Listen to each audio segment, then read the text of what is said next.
Alright everyone, welcome to Thursday's video. We're champions. We've done it last night and we did it in incredible style. What a night, guys. You were both there as well. We've obviously heard your thoughts already on the channel, but God, we're going to talk a little bit more. Fire in everyone. There's over 100 people in already. And it just makes you feel great, doesn't it? Is there anything better than Celtic winning trophies? People say it gets boring. I don't think it does. I don't think it ever. I know people saying it must get boring for Celtic to win trophies. Losers say that. Losers probably say the people that want to win in the first place that are saying that. It's just that winning mentality, and it never ever gets old. Last night was one of the best nights I've ever had covering Celtic. Certainly the best night covering Celtic that I've had. It was an incredible occasion, incredible atmosphere. An incredible performance as well. Everything was consistent with one another. Yeah, was absolutely delighted with what transpired last night at Rugby Park. It was absolutely tremendous. I must say, I had high expectations for last night, and quite often with these things, reality doesn't meet your high expectations. If anything, it actually exceeded them. I thought it was incredible. I would actually agree with you. Obviously, this is the most recency bias ever, but it does feel genuinely like one of my kind of most favourite title clinchers. I mean, it was amazing the style we won it in, the tributes before the game, the atmosphere during the game, Tony, the atmosphere after the game, the celebrations at Celtic Park. It was just an amazing couple of hours. But one of the earlier comments was say it, Tony, so I will say it. It was rip-roaring, free-scoring, never boring Glasgow Celtic. That's how you sprint through the line. That's how you win a title. And they did it in a style that Brendan Rodgers had hinted at was there and had been lying dormant. But once he got all these players back, once they were fit, watched this team go. They came alive, as your man said. They wrote their own story, signposted all the way through the season. I'll see you in May. You will see plenty of them in May, Mr. Rodgers. You saw a few of them last night. He alluded to that, didn't he? He spoke to a couple of hundred when he mentioned that comment in June. There was a couple of more hundred there, wasn't there, last night? And thousands will trophy day when he goes out to speak to the supporters, and maybe after the Scottish Cup final there'll be many more thousands there to greet him and say you were right, and he was right, and well done to him for that.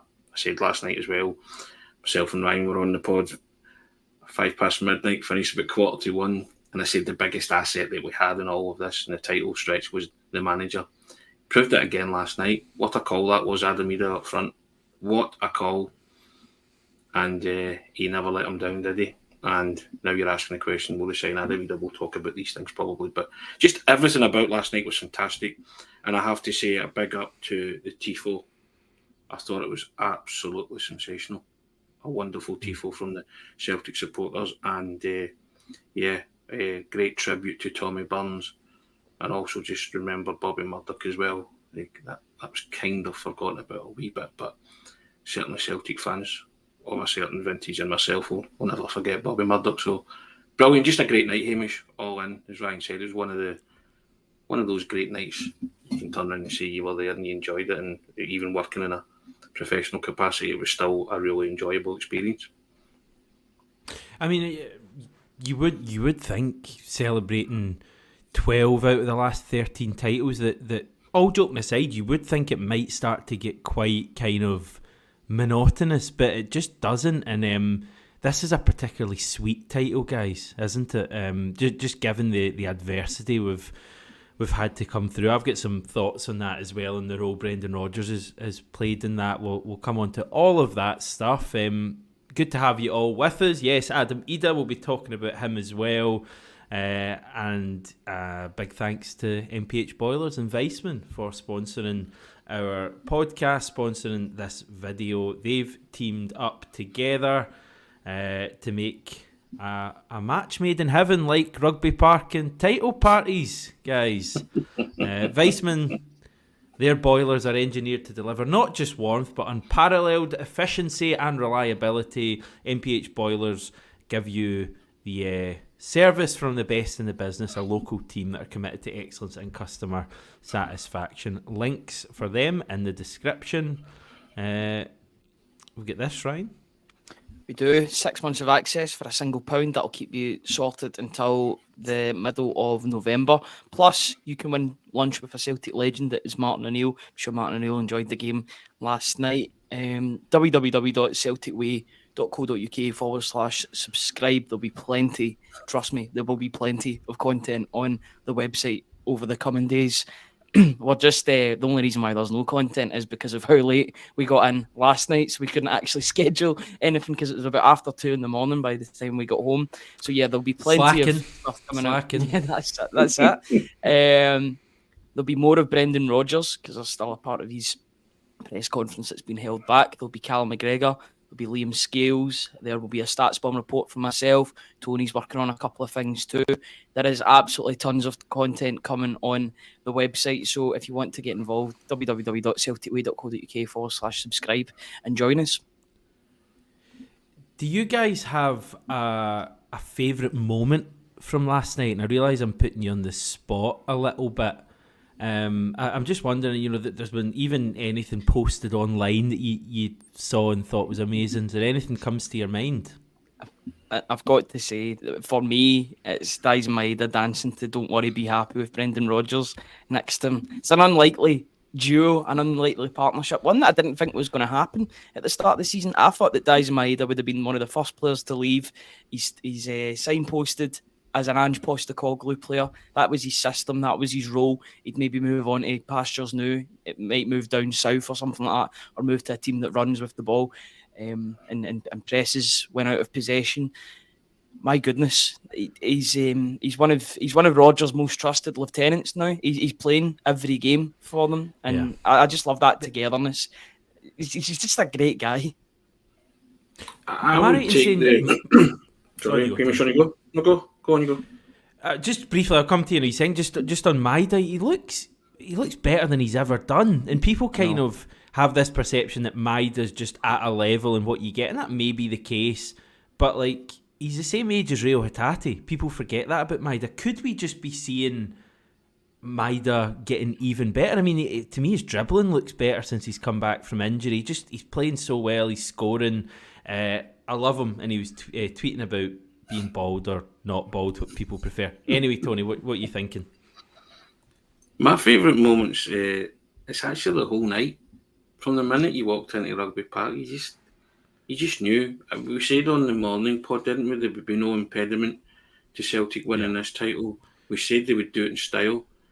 So I just think that 90 minutes as a moment is what Brendan Rodgers has been alluding to. Callum McGregor, and myself and Ryan were talking, it's arguably the best performance of Celtic under Brendan Rodgers, and I include both his spells, and that's not being disrespectful to the Invincible team. I'm talking about a performance in a high pressure match, and they blew Kilmarnock away, knowing that they'd already beaten them on that surface and all that kind of stuff. And the result was never in doubt after 2 minutes, not 12 when they went 2-0 up.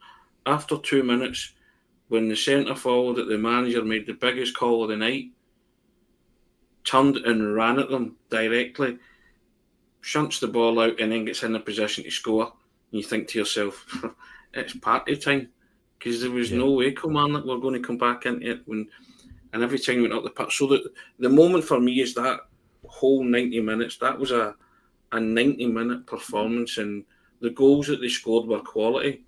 In the end, a couple of them were tap-ins, but it's the football they played, and just that carefree swagger, swashbuckling style that we always kind of knew lay dormant. So that the whole thing for me was just a great night, and I know people will put up various things on social media and there'll be lots of great stuff, but I just loved the feeling of the whole night. It was that great that I turned to Ryan at one point and said, there's 15 minutes to go. I've written my instant analysis. I want to enjoy the rest of this. Didn't I? And you were laughing at me, because I missed Matt O'Reilly's first goal because I had my head down like that, and he's like that, what a goal, and I went, oh, you're kidding. And he said, I just looked up and Matt O'Reilly. Have you seen it since? I've seen it since, yeah, Okay, so good. when you're clattering away, you miss things in real time because your head's and you're reading words. So I just thought, right, I'll get this out the road, and the last 15 minutes I just kind of sat there and just enjoyed and smiled. Yeah, I mean, there was so many moments. Even after the game, I thought some of the. I'm quite critical of the club's social media. Sometimes I just it's not for me. And there was some of that. It was a bit cringy last night, but in general, I thought their stuff last night was brilliant. Some of the dressing room content, some of the things coming out from various players. That unique angle of the famous Aidan McGeady, sorry Rangers thing, 3 in a row was. I think that was quite clever to put that out right on full time. So I loved that. My moment from real life, so to speak, was I think McGregor going off and giving the captain's armband to Joe Hart and then giving it a bit of that to the support. That was a moment, and the TV cameras actually didn't show it originally. I think they were focused on probably who was coming on for McGregor. Can't remember exactly who that was, Bernardo or someone. But they went to it afterwards and had it in slow motion, and McGregor was just giving it all of that. And I just love that kind of thing. And him and Joe Hart had a bit of an embrace. And Joe Hart would just, for me, he'd be the one. The fact he was the one leading the celebrations. The and Brendan Rodgers was even getting involved in that, which, by the way, is completely hilarious if you've not seen that clip. It's how I would imagine Tony would dance in the nicest possible way. But can I change my favourite moment? Okay. It's always good when you've got a late nominee that comes in. The Celtic fans singing the Brendan Rodgers song in full harmony. Even the Green Brigade, the section of the support that was probably the most unhappy about Brendan Rodgers returning. Think about that, what they posted when Brendan Rodgers returned to the club. You traded immortality for mediocrity. Now they're singing his name. The redemption is complete now. The turnaround, the comeback. I feel like there's a togetherness now between all of the supporters and the manager. I think that's because Celtic are playing good football once again. It's not been great all season, but they've really kept their greatest football for when it really matters in the business end of the season. I just thought that moment when the fans were singing his name, and Brendan Rodgers even talks about that. I thought they forgot my name. With regard to singing about him. So he's delighted that it's come full circle, and yeah, that togetherness is definitely there now. And roll on the cup final and roll on next season, because I think this is just the start with this Celtic team. I think players will go, but I think that players will come in, and it's going to be an exciting next few years under Brendan Rodgers. If that football continues to be played the way that it was getting played last night, where, quite frankly, they annihilated Kilmarnock, they bullied them for 90 minutes. If they can do that to teams, then they'll be a force. There's been a wonderful emotional reconnect, hasn't there, with everybody? Where there's originally, Brendan Rodgers said that himself. He used words like awkward, and it's been challenging. So, there was a possible disconnect when he, when he took the managerial reins back in June. But I think over the course of this season, then, I never felt that he needed to be redeemed in any shape or form. I always stood by him as an elite level manager. But I think the emotional reconnect is there for everybody to see, and it manifested itself in last night and what happened. And you're now looking forward to Trophy Day. Trophy Day has got kind of exhibition feel about it sometimes, isn't it? Kind of Harlem Globetrotters type thing where you kind of turn up and whatever happens. But I think Brendan Rodgers will want to bust through the tape in these 2 games as well. They'll want to lift the trophy in style, and they'll also want to go to Hampden and be the best version of themselves, and that reconnect will continue if that happens, Hamish. I think lots of people have fallen in love with this team again and possibly fallen in love with the manager again. I think that's a topic I want to just spend a wee bit of time chatting about. You've already mentioned the quotes. You guys were both there. I'll just read this out because I think it's fascinating. So Brendan Rodgers last night said, "There was so much stuff in the first 6 months. It felt a little bit awkward, I've got to be honest, and awkward for everyone else. I think it was a bit surreal, and there was a lot of tedious stuff that took place. I'd never had that before in my career. So the challenge was making sure that inner voice of the team was right, no matter all of the negativity going back to August. It was just making sure we stayed on point. There's a good quote from Alistair Johnson as well from his chat with Sky Sports. I've actually not got the quote here, but he was basically talking about you always, you never feel out of things when you have experience and a winning mentality there, and I think that's fascinating. I think we need to remember that going forward when this Celtic team faces adversity in the future. We've got that experience and winning mentality, and Alistair Johnson feels that, so we're going to feel it going forward. But I thought that Rodgers stuff, because it did, regardless of people's thoughts on, Tony, whether they felt he had to redeem himself or they didn't feel he had to redeem himself, we all felt a bit awkward, didn't we, when Rodgers came back, given how he'd left. He clearly says he felt a bit awkward. And it was a strange period because he had the hangover from Ange Postecoglou previously, who was kind of one of the biggest personalities we've had as a manager, probably since Martin O'Neill. And when he left, there was always going to be a bit of a hangover from that. And Rodgers coming back kind of added to it. It was a strange kind of first 6 months, I would say, maybe longer than that, to be honest. And the fact that the team wasn't playing particularly well, and recruitment had been bad, and we had loads of injuries, and we had tedious stuff going on. And we can probably work out what he's talking about when he mentions the tedious stuff. It's actually a bit of a real compliment, I think, that despite all of that going on, we did hold it together. Because there was moments, I said earlier, we had conversations back in February, guys, where people in the chat, and I'm not digging people out here because this was genuine conversation at the time, but people were comparing this season to the COVID season. And I'm only talking 3 months ago. So we've gone from that, where people thought it was as bad as the COVID season, genuinely, to celebrating one trophy, possibly two, Ryan. It's been a hell of a turnaround. Certainly has, and I think that's just been. I think there's been a number of things, and I spoke about this last night or this morning, rather, on the earliest morning briefing we've probably ever done. Was in Tony's car outside Rugby Park. I think there's been a couple of moments that have just galvanised Celtic this season. I think Joe Hart announcing his retirement and everybody wanting him to go off in the best possible way. I think everybody galvanised behind Brendan Rodgers when he called out the referees after the Hearts game.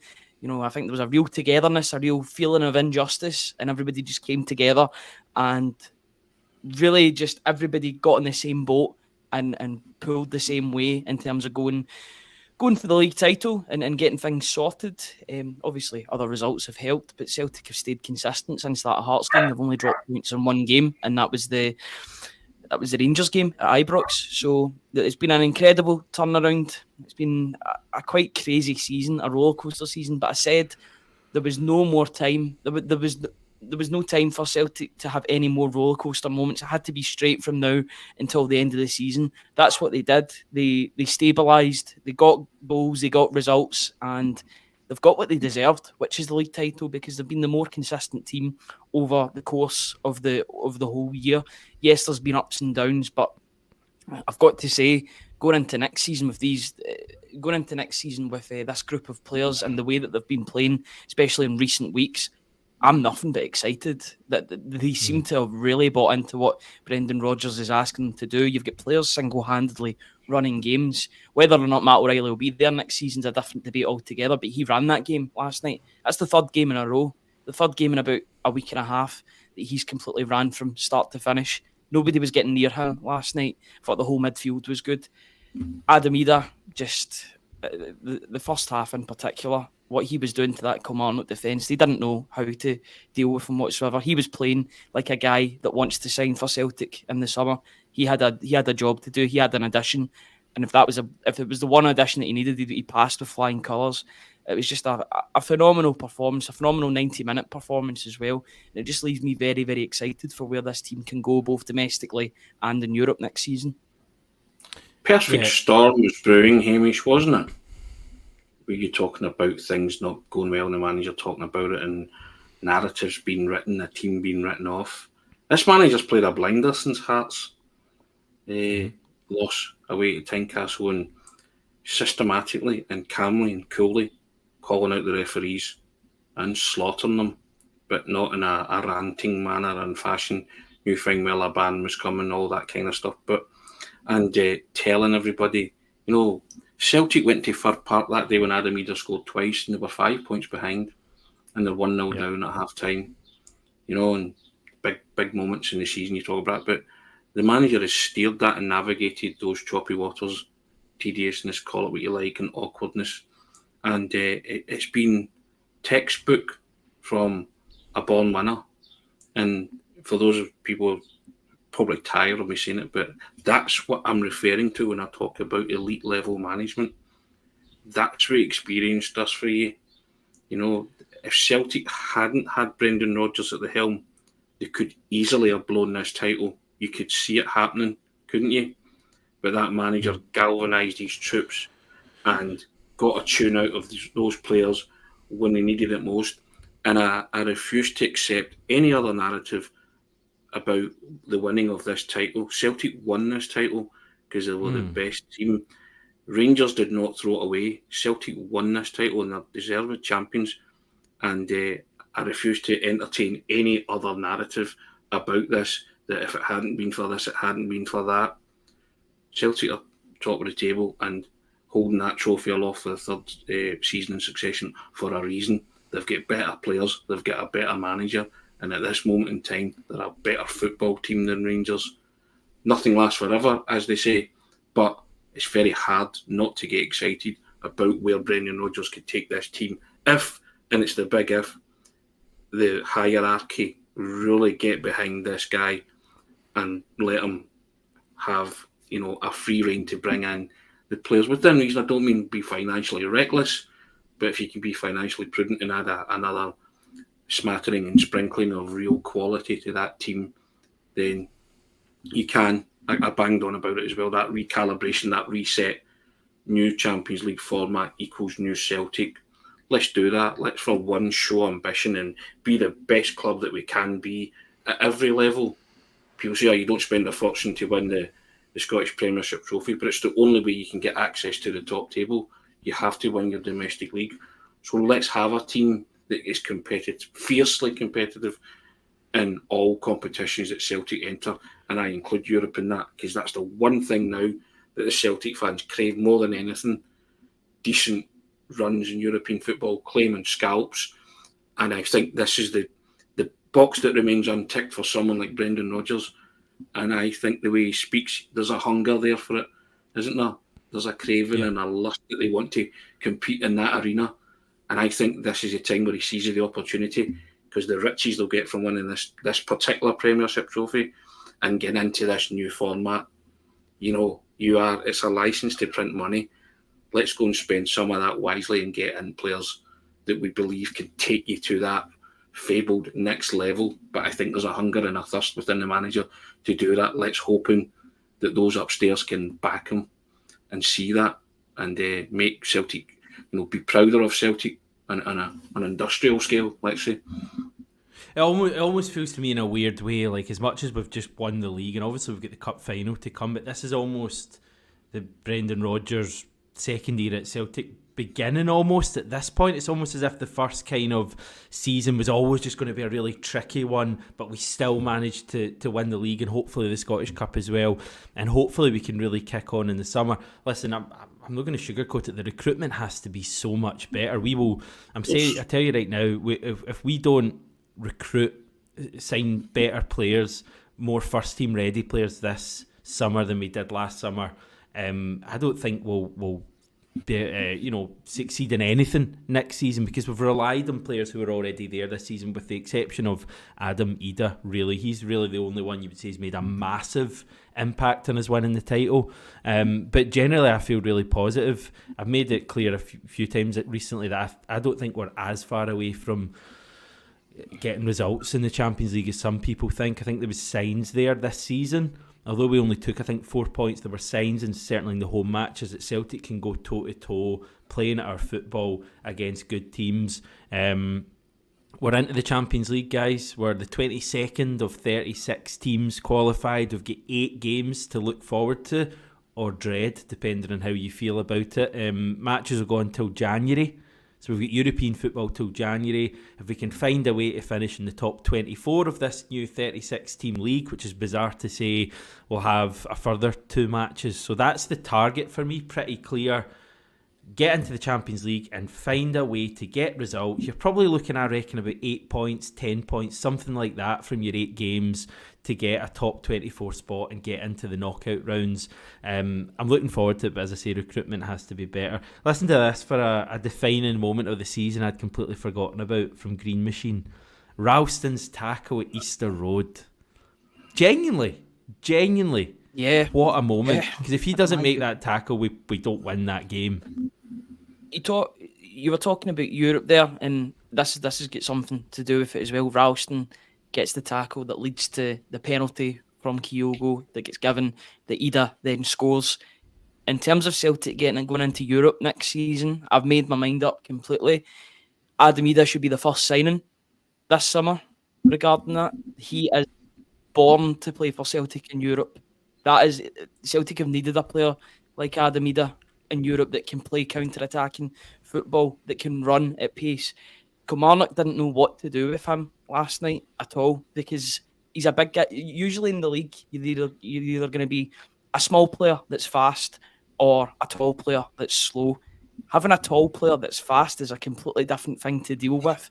He's got a low centre of gravity for someone that's 6 foot. I just thought he was awesome last night, absolutely awesome, and I think Celtic should be asking the question if they've not already asked the question. He's playing like a guy. I've seen the tweet last night that he's playing like a guy that doesn't want to go back to East Anglia.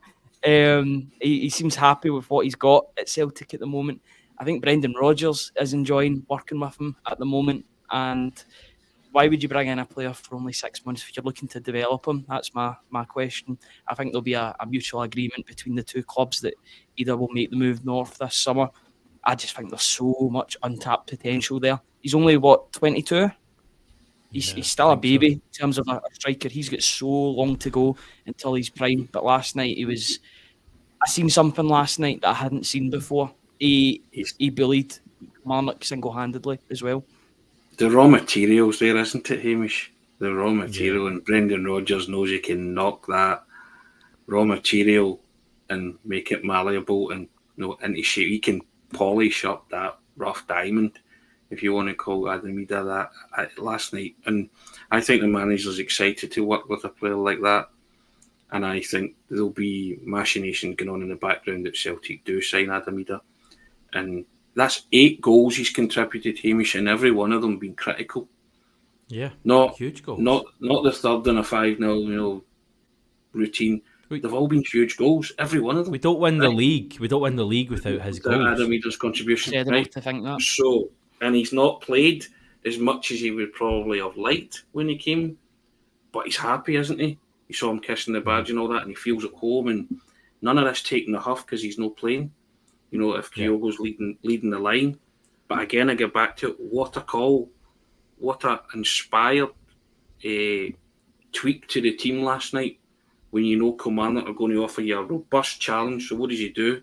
Puts the big robust centre forward up, and the first thing he does is actually foul somebody with a head knock, and it should have been brought back because it's a head knock and the goal should have been disallowed. But my goodness. And I made the point last night, and it was about optics. The way he played last night reminded me of Ronaldo, the original Brazilian Ronaldo, as in big bulky striker, running at people.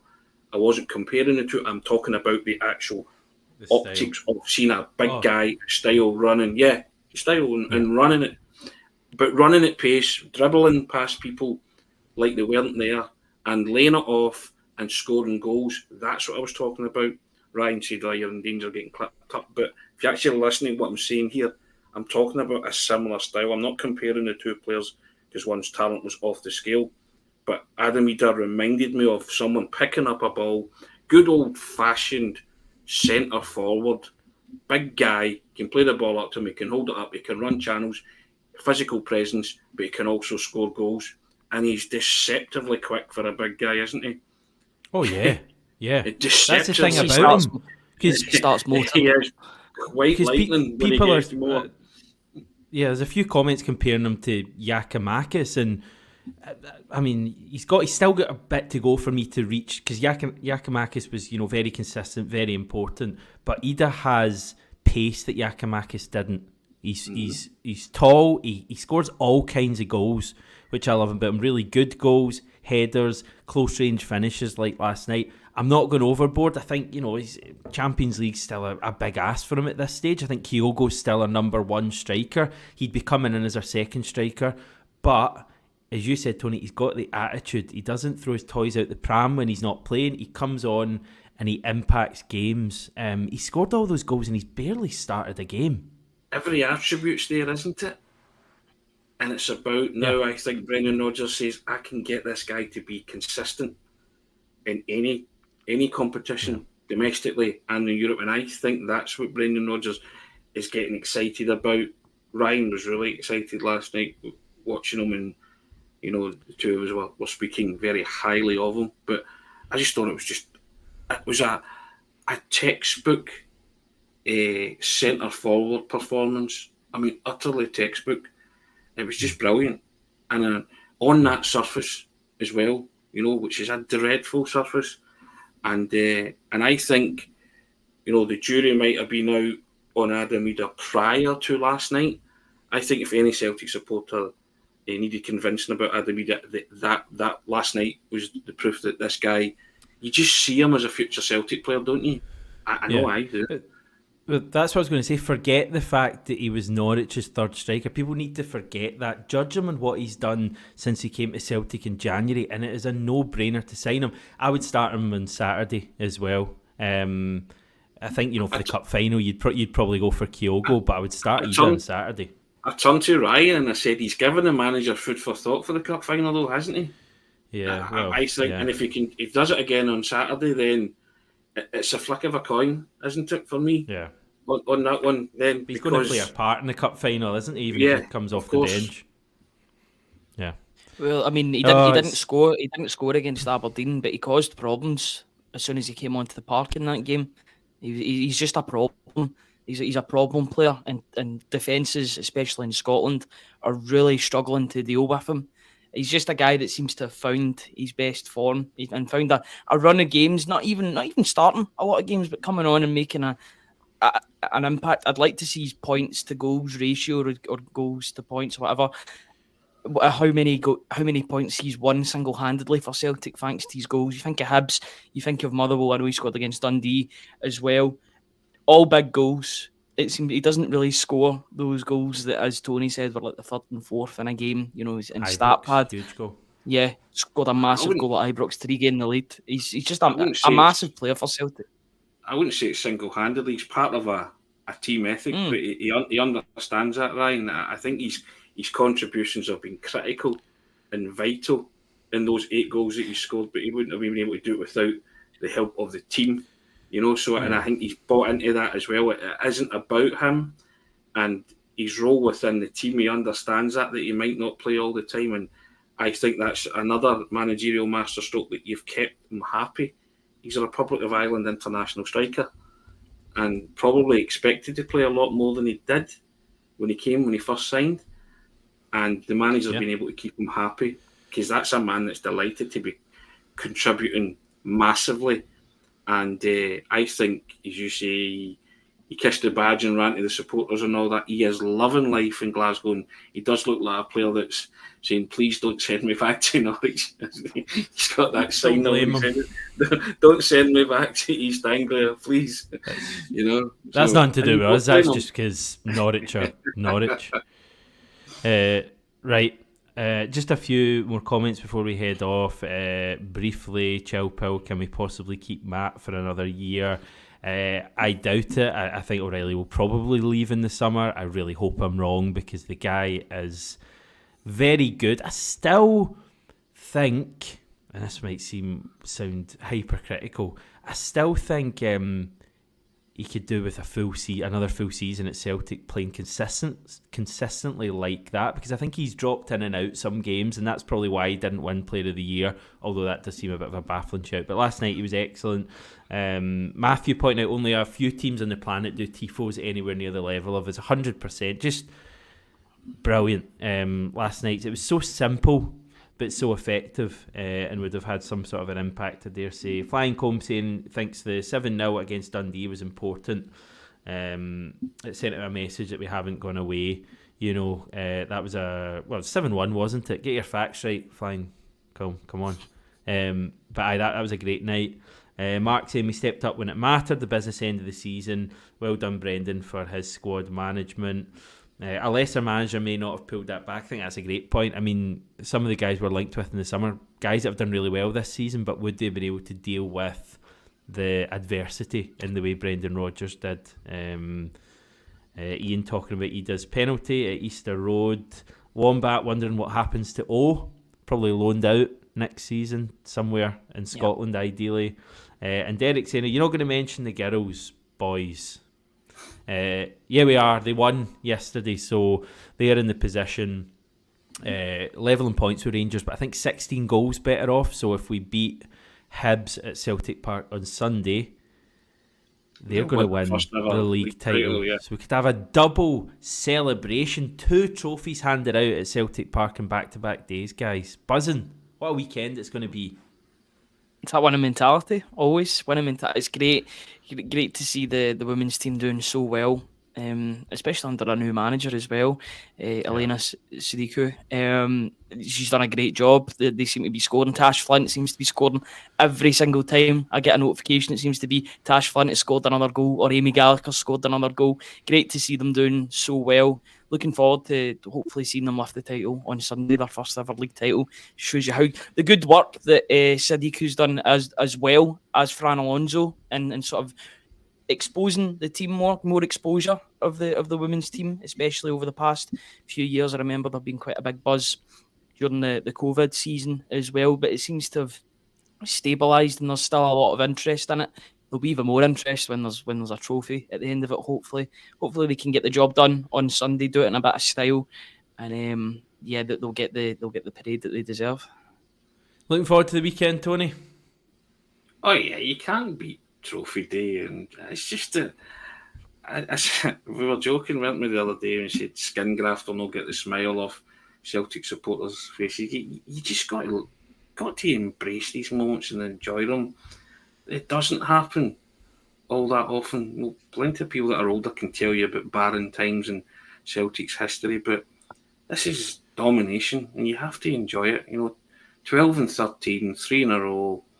It's the importance of winning all of these titles and what it brought to the club, that the financial rude health that they finally find themselves in, and you're taking another giant stride away from your rivals by constantly monopolising the Scottish Premiership title, and that's all you can ask. And now, say that's not all you can ask. Now we're asking them to go to the next level in terms of their own European ambitions, and we want to sort that out. But you've got to bask in these moments and enjoy them, because they don't happen all the time. It just so happens that Celtic have an uncanny knack of having the right managers at the club at the right time and proving that they're a better team than their rivals, and long may it continue.